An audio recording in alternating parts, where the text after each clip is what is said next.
Tim dia yang dia bikin tidak ada yang ahli finance ya atau ahli keuangan, semuanya adalah scientific atau ahli matematika atau ahli fisika, ahli astronomi, S2 dari statistik. Sore semua, salam profit, saya Saiful dari platinumforex.id. Vlog kali ini saya akan memperkenalkan Jim Simon. Dia adalah salah satu trader yang sudah masuk Forbes. Kekayaan dia adalah 439 triliun rupiah, sehingga dia masuk urutan ke nomor 49 di website Forbes dengan orang terkaya di dunia nomor urut 49. Kekayaannya terus naik signifikan dari tahun 2018, 2019, 2020 sampai 2013 terus meningkat. Sedikit tentang Jim Simon dari website Forbes bahwa dia adalah pendiri dari Renaissance Technology yang merupakan perusahaan hedge fund dan sudah memanage dana hingga 50 billion dolar. Dia menemukan Renaissance Technology dari tahun 1982 dan dia menjadikan perusahaan hedge fund-nya terus berkembang sampai sekarang. Itu adalah sedikit gambaran tentang Jim Simon. Bagaimana jika Jim Simon dibandingkan dengan trader-trader yang lain di dunia? Dia merupakan penghasilan tertinggi secara profit, yaitu 66% per tahun. Rata-rata tersebut melebihi dari trader-trader yang lain, termasuk Warren Buffett yang per tahunnya profitnya adalah berkisar 20%-an. Kemudian ini ada grafik kenaikan profit yang dihasilkan oleh Jim Simon dari tahun ke tahun. Dari tahun 1994 sekitar 35%, kemudian tahun 1998 sekitar 70%-an per tahun, terus 2022 paling tinggi 175% per tahun, kemudian tahun 2006 35% per tahun, tahun 2010 sekitar 70% per tahun, tahun 2014 sekitar 70% per tahun.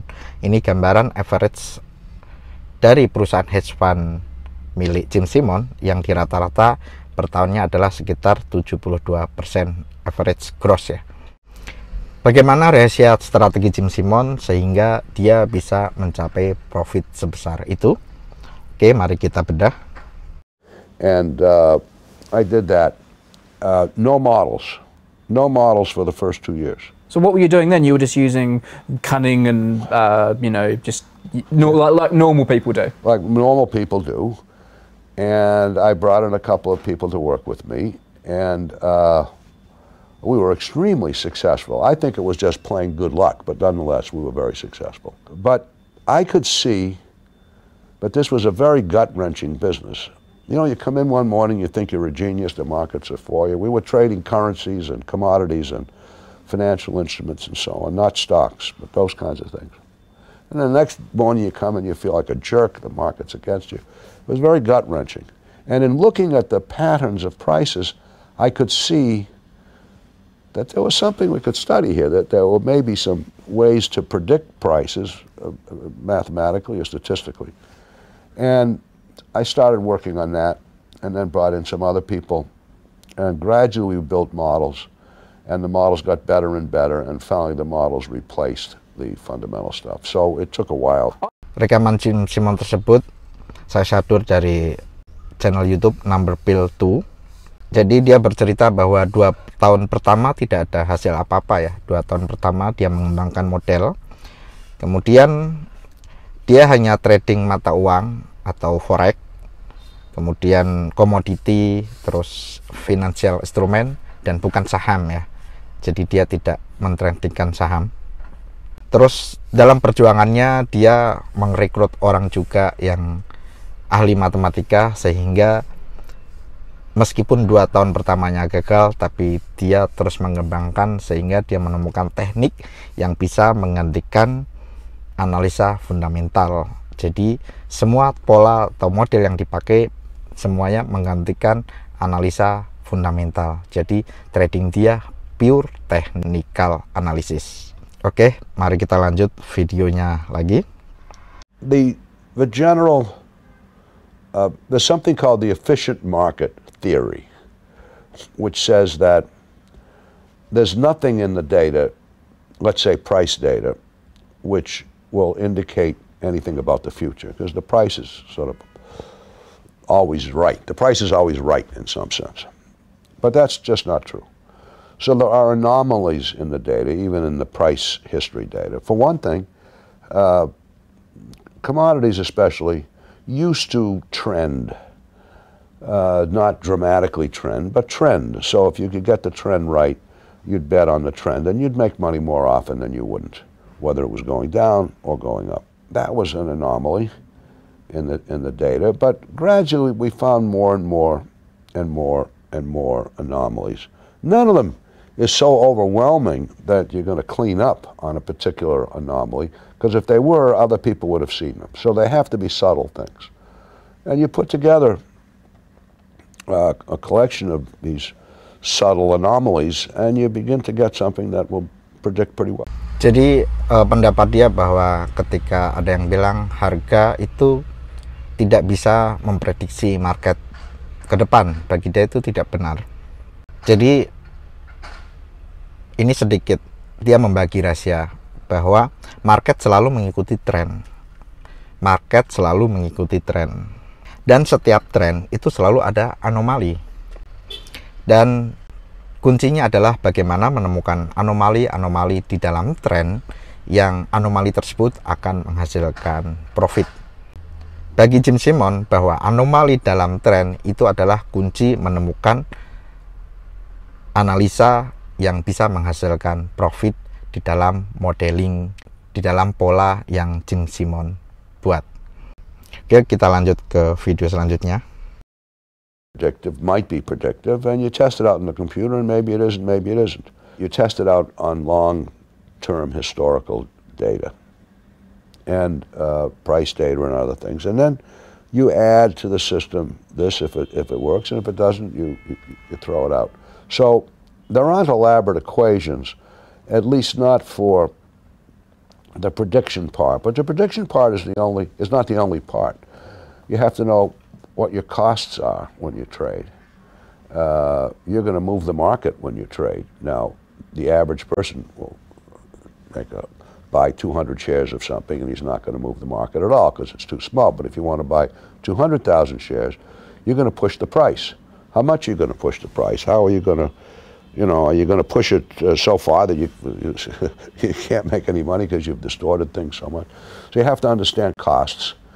And that's something that's important. And then you have to understand how to minimize the volatility of the whole assembly of positions that you have, and be. So you have to do that. That last part takes some fairly sophisticated applied mathematics, not earth-shattering, but fairly sophisticated. Dari wawancara yang bagian ini, menurutnya bahwa prediksi atau sinyal itu tidak berdiri sendiri ya. Jadi semua saling berkaitan. Pola itu tidak berdiri sendiri, semua saling berkaitan. Dan beberapa bagiannya itu harus sesuai dengan money management ya. Dalam hal pengaturan lot, terus kemudian volatility juga, itu juga masuk dalam hitungan konsep analisa dia ya. Jadi intinya semua saling ada kaitan antara sinyal satu dan sinyal yang lain, prediksi satu dengan prediksi yang lain yang membentuk pola tersebut ya. Oke, kita lanjut video selanjutnya. What discipline of mathematics or disciplines? Is it multidisciplinary, or are we talking? It's mostly statistics. It's mostly statistics, and some probability theory, and but I can't get into what things we do use and what things we don't use. We reach for different things that might be effective. So we're very universal. We don't have any, but it's a big computer model. For one thing, there is a capacity to the major model it can manage a certain amount of money, which is rather large, but it can't. Jadi strategi yang dipakai dia murni matematika, murni statistik, dan murni teori probabilitas ya. Jadi tidak ada fundamental satupun yang disebut. Jadi memang analisa dia yang dipakai pure teknikal. Semua yang dipakai adalah teori kemungkinan atau sebuah probabilitas, dan itu bagi dia bukan tebak-tebakan ya. Karena setiap probabilitas mempunyai nilai. Nah, itu yang dimaksud di video tadi. Oke, kita lanjut. In Renaissance, so we would bring in smart folks, and they didn't know anything about finance, but they learned. What was your employment criteria then? If they knew nothing about finance, what were you looking for in them? Someone with a PhD in physics and who'd had 5 years out and had written a few good papers and was obviously a smart guy, or in astronomy, or in mathematics, or in statistics.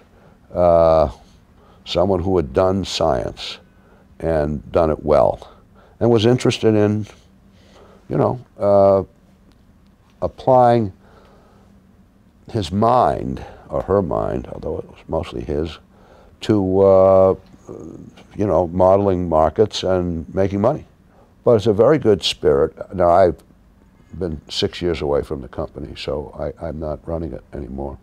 But I'm the chair of the board, and I go to a monthly board meeting. I think the morale is very good, the spirit is good, and it's really a very good way to work scientifically. It's a big collaborative effort, and everyone is happy to see someone else come up with something good, because he, the first person, is going to share in that, because everyone shared in the profits. So okay, you might wish it was you to show how smart you were, but nonetheless, good, he did it, I'm going to make money from it. Jadi memang Jim Simon memberi semangat ke timnya, salah satunya adalah ayo cari profit sebanyak-banyaknya. Tim dia yang dia bikin tidak ada yang ahli finance ya, atau ahli keuangan. Semuanya adalah scientific, atau ahli matematika, atau ahli fisika, ahli astronomi, S2 dari statistik. Kemudian semuanya bergelut di bidang sains yang memahami bagaimana cara mengatasi masalah pola di market ya. Jadi ketika dia membaca market, ada pola, ada pola yang harus bisa dibaca atau dianalisa. Dia tidak butuh ahli finance, ahli keuangan, tapi dia lebih butuh ahli sains.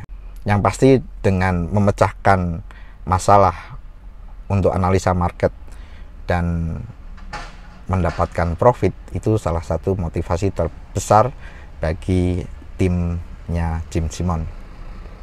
Jadi kalau teman-teman yang ahli sains juga, bukan ahli keuangan, teman-teman yang suka matematika, teman-teman yang suka teori probabilitas, statistik, mungkin cocok juga mengikuti ilmu dari Jim Simon untuk trader di forex, untuk trading di forex dan menghasilkan profit. Oke, kita lanjut ke video selanjutnya. And there's a big barrier to entry. For example, huge data sets that we've collected over the years, programs that we've written to make it really easy to test hypotheses and so on. The infrastructure is exceptionally good, so everything is tuned right. It took years to learn how to do that. People don't leave our firm, or if they do, they leave to just do something else altogether. So, yes, we were very successful, continue to be. As I say, there are others, but very few investment operations are 100%, because this is 100% model driven. It's not 90% or 80%. Some people have models and for advice. They say, oh, what does the model say? Oh, yeah, let's go. Oh, I don't forget that. I don't want to pay attention to that. So, but Renaissance is 100% model driven. No trade is ever made because someone walks into the trading room and says, hey, let's buy IBM, it's a sure winner, or anything like that. We got too much Google, we got to show it, nobody does that. It may be that we had too much Google, but nonetheless, he might have been right. But it's just what the model says. And that religious sticking to the model is the only way you can run such a business, because you cannot simulate that guy who walked in and said, hey, Google's too high, let's sell it. How can you simulate that? You don't know what might have happened. But you can simulate you can come up with a model or a new predictor, and you can simulate it in the past and see how did it do. So you have to stick to it. Di strategi hedge fund Renaissance teknologi yang dia pakai itu adalah 100% modeling. Jadi semua analisa itu berdasarkan model statistik ya. Tidak ada yang berdiri sendiri atau teman-teman tiba-tiba open posisi sendiri tanpa ada kaitannya dengan struktur model yang dia bikin. Jadi semuanya mengikuti pola, tidak ada transaksi yang berdiri sendiri. Jadi ketika dia sudah menemukan model, itu akan disimulasikan ke data ke belakang. Pola yang diciptakan itu akan di backtest ya, atau diuji dengan data mundur, disimulasikan data ke belakang dan data history. Ini sebenarnya mirip dengan ketika teman-teman fokus di expert advisor atau robot trading seperti kami, produk Platinum Forex juga persis memakai apa yang dikonsepkan oleh Jim Simon, yaitu membuat model, membuat pola, kemudian dibikin algoritma trading, kemudian di backtest, diuji data mundur ke belakang, terus kemudian diuji forward test sesuai dengan market ke depan. Ya, itu memang suatu bentuk expert advisor atau robot trading di era sekarang ya.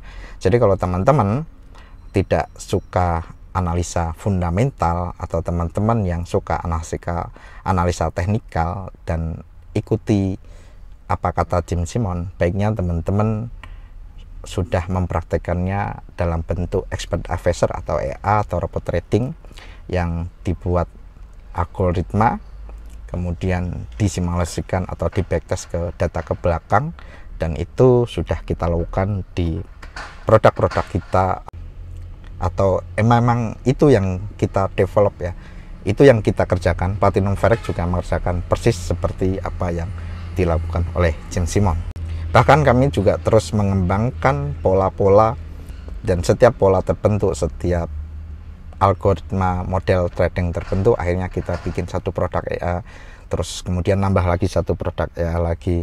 Itu adalah suatu bentuk. Kalau teman-teman punya pola sendiri, silahkan dibuat algoritmanya juga. Jika teman-teman ingin mengikuti cara bertrading seperti Jim Simon, yang menurut saya cara tradingnya adalah sangat efektif dan terbukti profit dia lebih tinggi daripada trader-trader yang lain. Begitulah penjelasan dari Jim Simon melalui wawancara. Jadi dia membagikan ilmunya, membagikan cara perusahaannya, hedge fund-nya bertrading. Ya, mudah-mudahan teman-teman bisa memahami dengan mudah dan jelas. Pertanyaan, kritik, saran, masukan silakan tulis di kolom komentar. Silakan subscribe, like, share, dan komen. Sekian, terima kasih. Salam profit.